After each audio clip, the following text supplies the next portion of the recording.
ونحن على ذلك من الشاهدين والشاكرين والحمد لله رب العالمين۔ میرے محترم بزرگوں، دوستوں، آپ حضرات کے سامنے رمضان میں دوسرا جمعہ ہے، تو اللہ سے یہ مہینہ بھی نسبت کرتا ہے، اور جو قرآن نماز میں پڑھتے ہیں وہ قرآن بھی اللہ ہی کی طرف نسبت کرتا ہے، اور مجھے اور آپ کو پیدا کیا ہے، ہماری نسبت بھی اللہ ہی کی طرف ہونی چاہیے۔ میں آج کے اس بیان کو سمجھانے کے لیے آپ کو ایک کہانی سے شروع کر دوں، ایک واقعے سے شروع کر دوں۔ یہ کہانی اس قصے میں تو ختم ہوگی، لیکن وہ چلتے چلتے میرے اور آپ کی زندگی میں آئے گی، ہر انسان کی زندگی میں آئے گی۔ اس کہانی کو سن کر آپ کو خبر ہوگا، پتہ چلے گا کہ میرا اور آپ کا اس دنیا میں آنا کتنی بڑی نعمت ہے، اور جانے سے پہلے اس کی تیاری کتنی اہم ضرورت ہے، اس کی مجھے اور آپ کو خبر ہو جائے۔ ایک مچھویرا تھا، مچھلیاں پکڑنے والا، جس کی زندگی کا گزر بسر جو ہے اسی پر تھا۔ روزانہ ندی نالے میں جاتا، مچھلیاں پکڑتا، پھر جو بڑے بڑے مچھلیاں ہوتی اس کو کاٹ کر بازار میں جو ہے کلو کے بھاؤ میں، جوگت کے بھاؤ میں بیچ دیتا۔ ایک دن بڑی مچھلی مل گئی اس کو،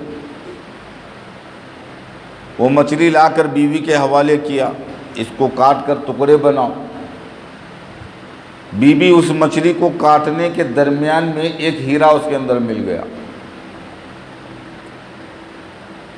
شوہر کو عطا فرمایا کہ مجھے یہ مچھلی کے پیٹ میں ملا ہے، چمکتی ہوئی چیز ہے، دیکھو کیا ہے۔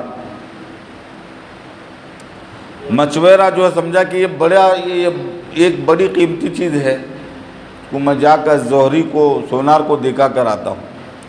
وہ جا کر اس کے سامنے پیش کیا، تو وہ سونار جو ہے اس کو کہا کہ بھئی یہ اتنا بڑا قیمتی سرمایہ تیرے ہاتھ کو لگا ہے کہ میرے کھیتی بھی بک جائے، میرے گھر بک جائے، تب بھی میں اس کی قیمت ادا نہیں کر سکتا۔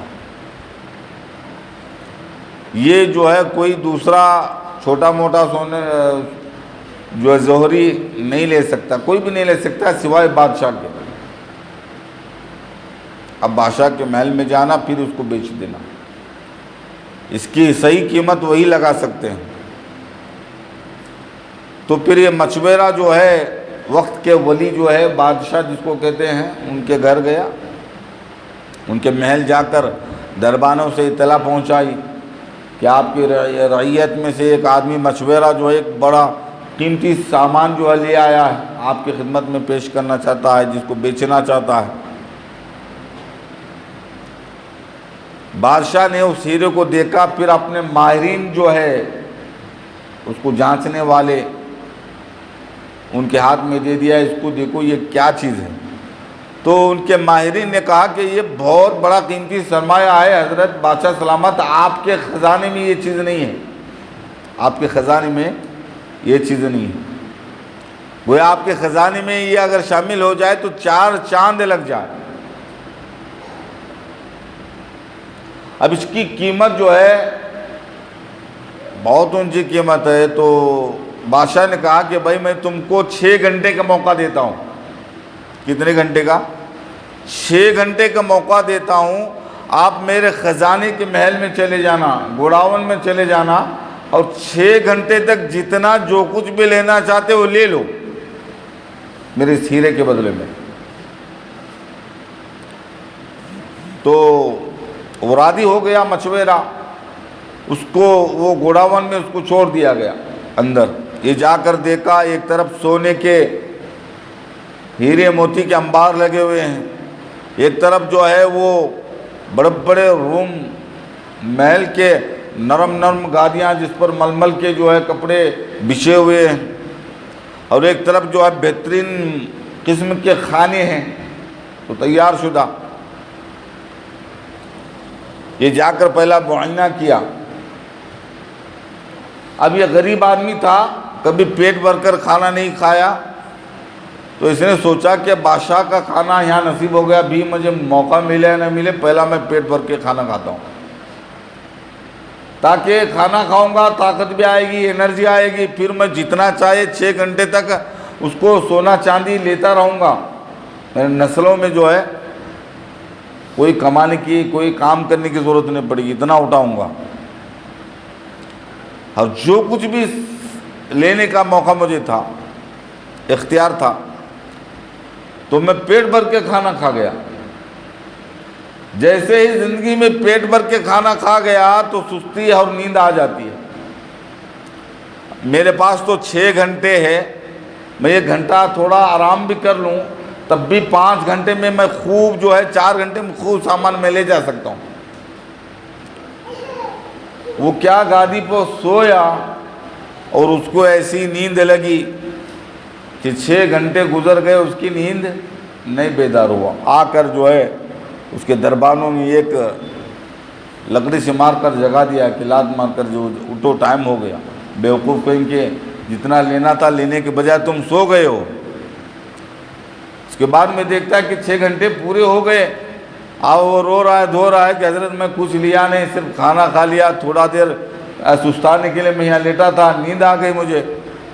اب بادشاہ سلامت کہنے لگے کہ آپ کو کچھ بھی نہیں ملے گا، آپ کو جو موقع دیا تھا وہ ختم ہو گیا، آپ جا سکتے ہیں۔ تو اتنا بڑا قیمتی ہیرا جو ہے وہ ہاتھ سے نکل گیا۔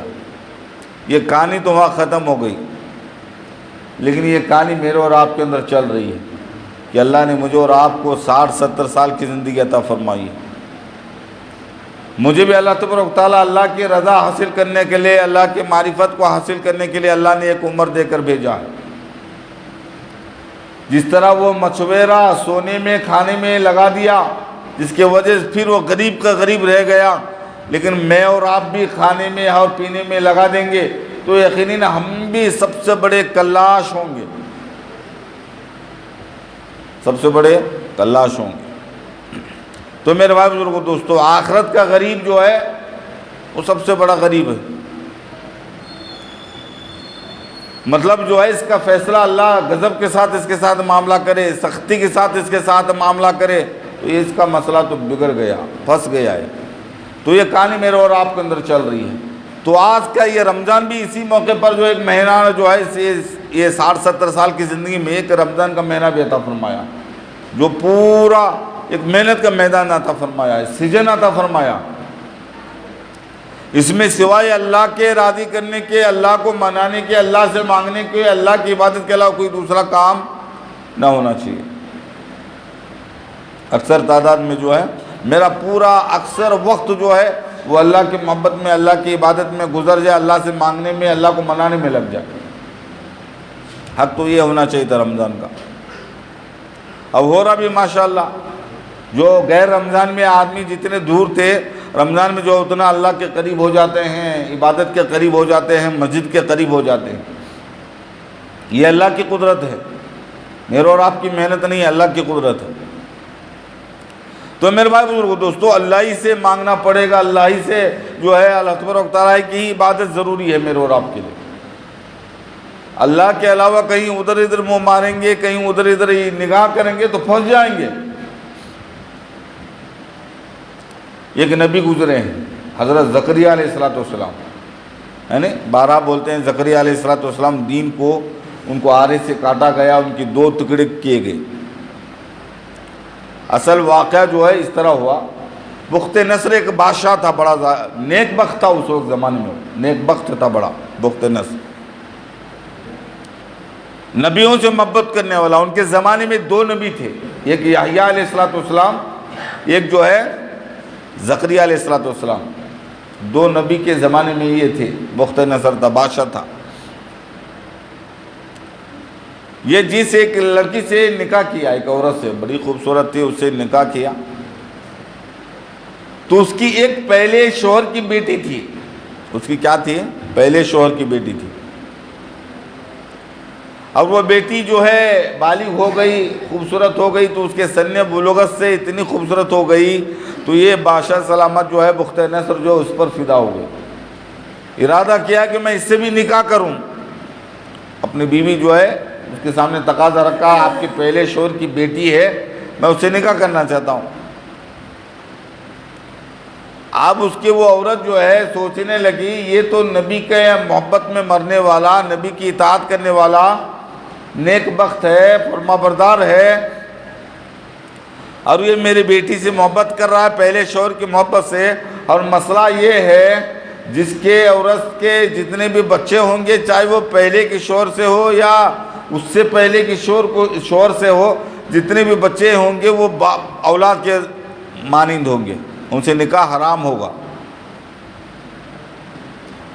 اب یہ جا کر جو ہے اپنے محب یعنی نبی سے بات رکھے گا، میں جو ہے فلانی سے محبت کرتا ہوں، مجھے پسند آ گئی، میں ان سے نکاح کرنا چاہتا ہوں، آپ میرا ان سے نکاح کر دو، تو نبی کہیں گے یہ شریعت کے خلاف ہے، آپ جو ہے اپنی بیوی کی بیٹی کو شادی نہیں ہو سکتے، چاہے وہ جو آپ کی بیٹی تو نہیں لیکن پہلے شوہر کی ہے، پھر بھی آپ نکاح نہیں ہو سکتے، آپ کے لیے حرام ہے۔ یقیناً وہ فتویٰ دیں گے اور میری بیٹی محروم ہو جائے گی۔ تو اس نے کہا کہ اس کا مہر اتنا ہے آپ ادا نہیں کر سکتے، اس لیے آپ شادی مت کرو ان سے۔ بادشاہ کہا بخت نصر کیسے میں ادا نہیں کر سکتا، جو مانگو گے میں دینے کے لیے تیار ہوں، تو مانگ تو صحیح، اس کا کیا مہر ہے؟ کہا کہ اس کا مہر یہ ہے یحییٰ اور زکریا یہ دونوں نبی ہیں، ان کے گردن کے بدلے میں ان سے نکاح کرتی ہوں، نکاح کراتی ہوں، میں ان سے محبت کرتا ہوں اور ان سے میرے جو ہے دلی جذبات جڑے ہوئے ہیں، ان کی اتباع کرتا ہوں، میں بے گناہ ان کو کیسے قتل کروں؟ اس کے بدلے میں تم جو چاہو وہ تمہیں دینے کے لیے تیار ہوں، اس لڑکی کو میرے نکاح میں دو۔ کہا کہ حضرت بادشاہ سلامت اس کے علاوہ کوئی راستہ نہیں، اس لیے کہ وہ جانتی تھی اگر یہ دونوں جو ہے راستے سے ہٹ جائیں گے تو میری بیٹی جا کر کیا ہوگی، اس سلطنت کی ملکہ بن جائے گی۔ یہ سوچ کر سختی سے فرمایا اپنے شوہر کو کہ اب اس کے بغیر کوئی جو ہے راستہ نہیں، تو مجبوراً بخت نصر محبت میں پاگل ہو کر اپنے سپاہیوں کو حکم دیا جاؤ یحییٰ علیہ السلام زکریا علیہ السلام کو قتل کر دو، ان کے گردن کو اڑا دو۔ ان کی سپاہی آ گئے، حضرت یحییٰ علیہ السلام کو قتل کیا۔ اس منظر کو زکریا علیہ السلام دیکھ کر بھاگنا شروع کر دیا، جنگل کی طرف بھاگنا شروع کر دیا۔ تو جو ہے ان کے کارندے اس بخت نصر کے پولیس جو ہے پیچھے لگ گئی، جنگل میں بھاگ رہے ہیں، قریب تھا کہ آپ کو پکڑ لیتے۔ حضرت زکریا علیہ السلام نے ایک درخت جو ہے پیڑ کے سامنے جا کر رک کر اس پیڑ سے کہا کہ تم میرے لیے چھپنے کی جگہ عطا فرما، میں نبی ہوں۔ میں کیا ہوں؟ نبی ہوں، میرے پیچھے دشمن لگا ہوا ہے، مجھے چھپنے کی تھوڑی دیر کے لیے موقع عطا فرما۔ وہ درخت کھل گیا، وہ درخت کھل گیا، اس میں آپ جو ہے جا کر چھپ گئے، پھر وہ درخت مل گیا۔ شیطان نے جو ہے اس پولیس کو بتا دیا کہ بھائی زکریا علیہ السلام ابھی ہمارے آنکھوں کے سامنے تھے، کہاں غائب ہو گئے؟ شیطان نے بتا دیا اس درخت میں چھپے ہوئے ہیں، یقیناً اس میں چھپے ہوئے ہیں۔ تھوڑا جو ہے وہ کپڑا بھی نظر آ رہا تھا درخت میں حضرت کا۔ تو انہوں نے کہا کہ بھائی اس درخت میں چھپے ہوئے ہیں، تو وہ بھی تھوڑے سام گئے۔ درخت میں چھپنا، پھر وہ درخت خود بخود صحیح ہو جانا کوئی معمولی بات نہیں ہے، اب ان کو مارنا کوئی کھیل نہیں، وہ بھی ڈر گئے۔ تو انہوں نے کہا کہ بھائی آپ درخت کو اب مت کاٹو، اب یہ کام کرو اوپر سے اب آرے چلا دو، آپ کو معلوم بھی نہیں ہوگا وہ اندر کب مر چکے ہیں۔ تو انہوں نے اس درخت کے اندر آرے چلانا شروع کر دیا۔ وہ آرا جو ہے حضرت زکریا علیہ السلام کے سر تک قریب آ گیا۔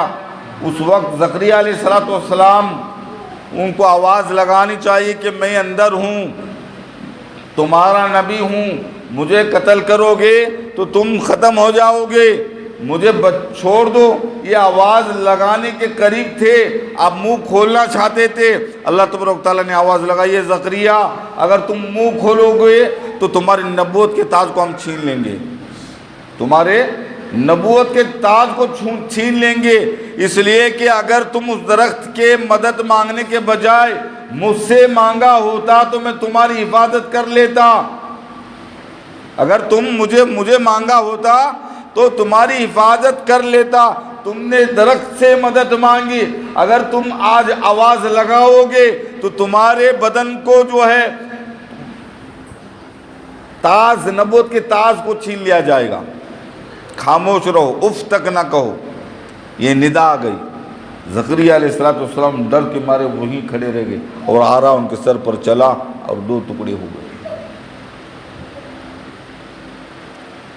اس سے پتہ چلتا ہے کہ اللہ کے علاوہ کسی کو مانگنا، کسی سے مانگنا، کسی سے امید رکھنا، اللہ تبارک و تعالیٰ اس بات کو نبیوں کے اندر پسند نہیں فرمایا، جس کے وجہ سے زکریا علیہ السلام کے 2 ٹکڑے ہو گئے، 2 ٹکڑے ہو گئے، صرف اس درخت سے کہا تھا کہ میرے لیے تو کھل جا، میرے پیچھے دشمن ہے۔ تو میرے بھائی بزرگو دوستو، جب نبی کا قتل کرے گا تو آدمی کیا ہوگا؟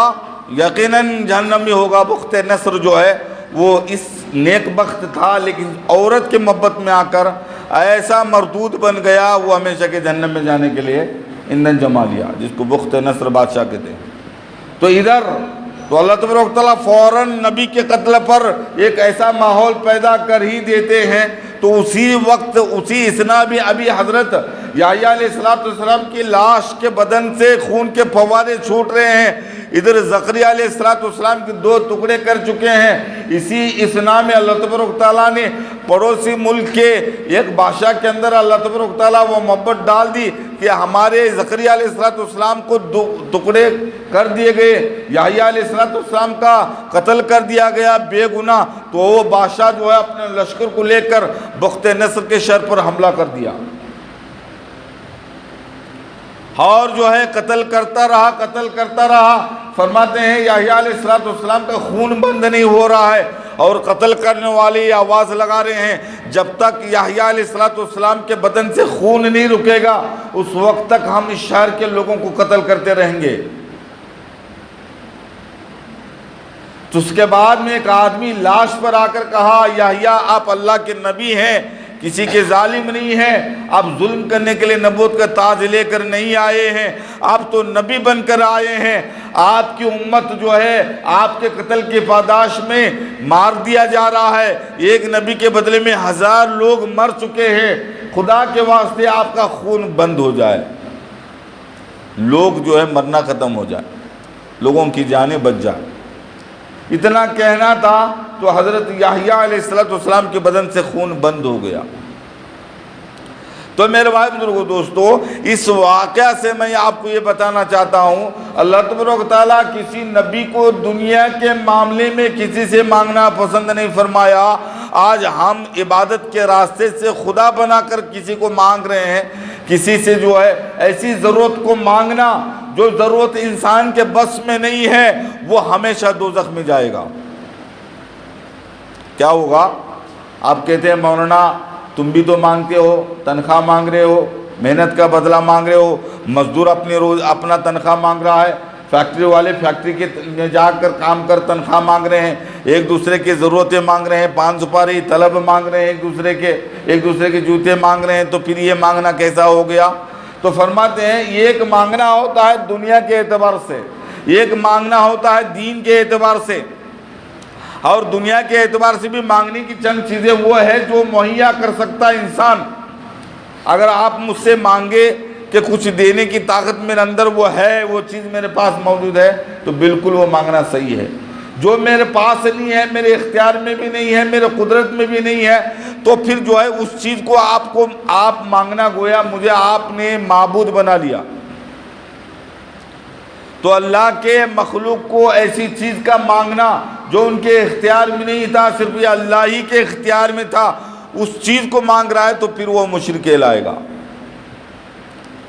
یہاں صرف جان بچانے کی خاطر زکریا علیہ السلام نے کہا کہ درخت تو کھل جا، میں چھپ جاؤں تیرے اندر، میرے پیچھے دشمن پیچھا لگا ہوا ہے۔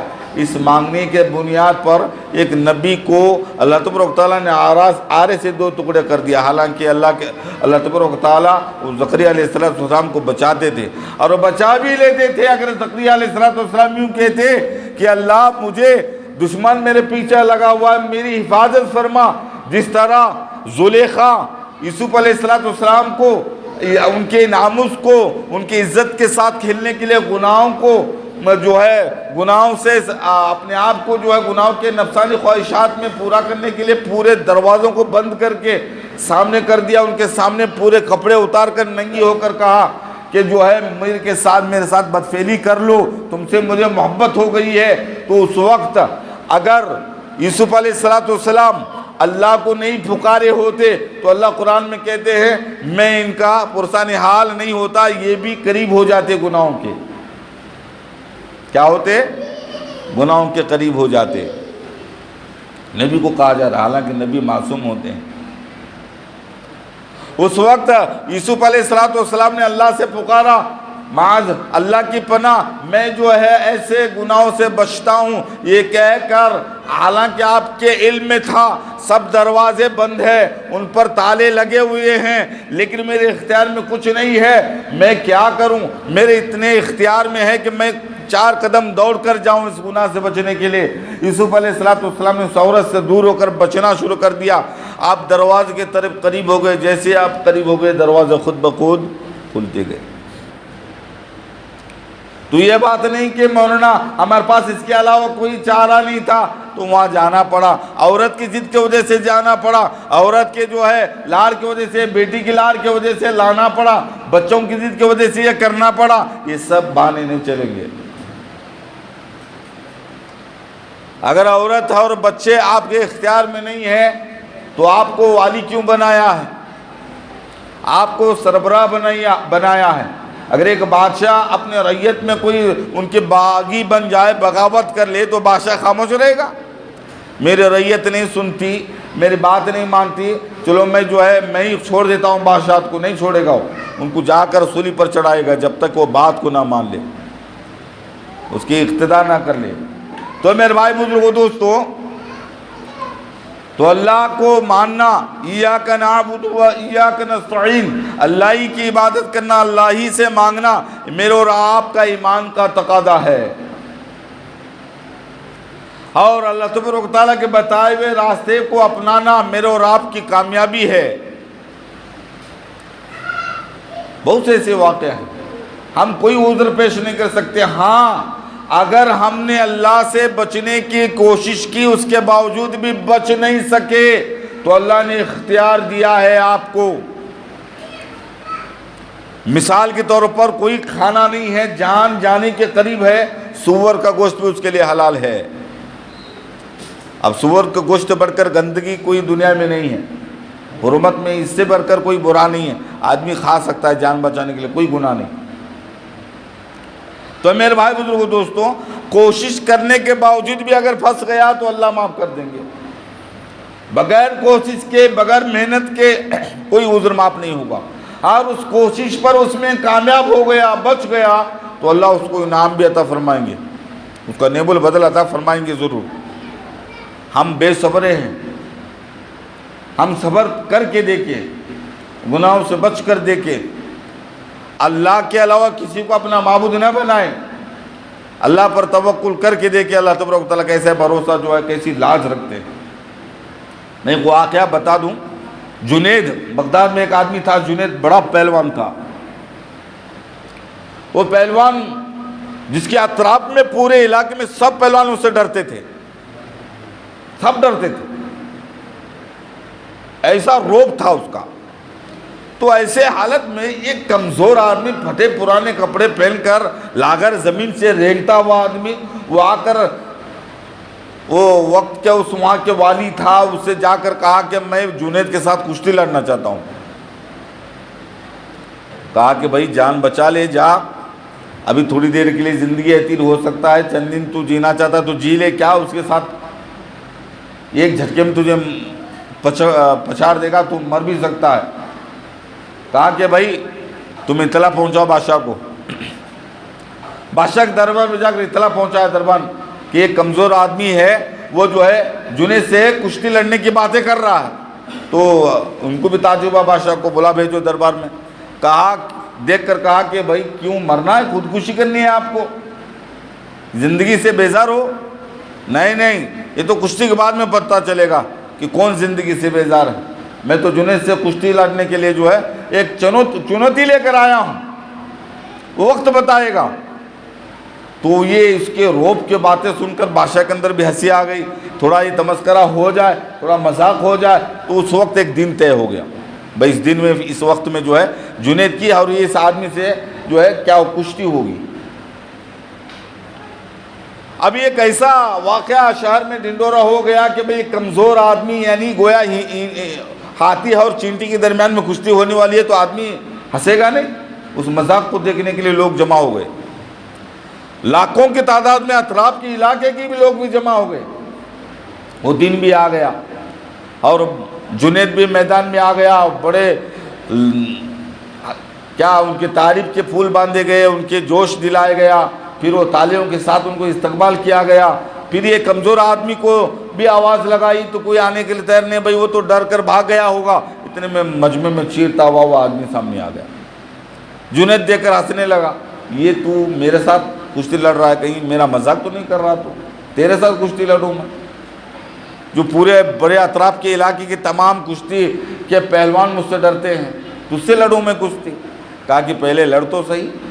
تو ہاتھ ملائے گئے، کشتی کی جو داؤ پیچ جو ہوتے ہیں، وہ داؤ پیچ کے بعد میں جب ایک دوسرے کی مٹبھیڑ ہو گئی تو اس وقت وہ کمزور آدمی جنید کے کان میں کہا، میں سید خاندان سے ہوں، میں سید خاندان سے ہوں، کئی دن سے میرے بچوں کے کھانے کا انتظام نہیں ہو سکا، میرے بچے بھوکے ہیں، میرے عورت کو پہننے کے لیے کپڑے نہیں ہیں، میری بیٹیوں کے بدن پر پہننے کے لیے کپڑے نہیں ہیں، اکثر جگہوں پر جو ہے ان کا سطر کھلا ہے، لوگ دیکھ نہ لے، اس لیے میں نے ان کو جنگل میں بٹا کر آیا ہوں، اور صدقہ فطرہ نبی کے خاندان پر جائز نہیں ہے، اس لیے جو ہے آخری کار کوئی راستہ نظر نہیں آیا، میں کشتی کی آپ کے ساتھ جو ہے اعلان کر دیا کہ لڑوں، جو کچھ بھی انعام ہارنے پر جو مل جائے یا جیتنے پر جو مل جائے میرے اولاد کے لیے کچھ میں کروں، اس لیے جو ہے آپ کے لیے میں اعلان کر دیا ہے۔ کان میں کہا اگر تو نبی کا میں خاندان سے ہوں، تو نبی کے محبت میں اگر ہار جائے گا تو اللہ تیری عزت کو، تیری نام کو، تیرے مقام کو پھیلائیں گے۔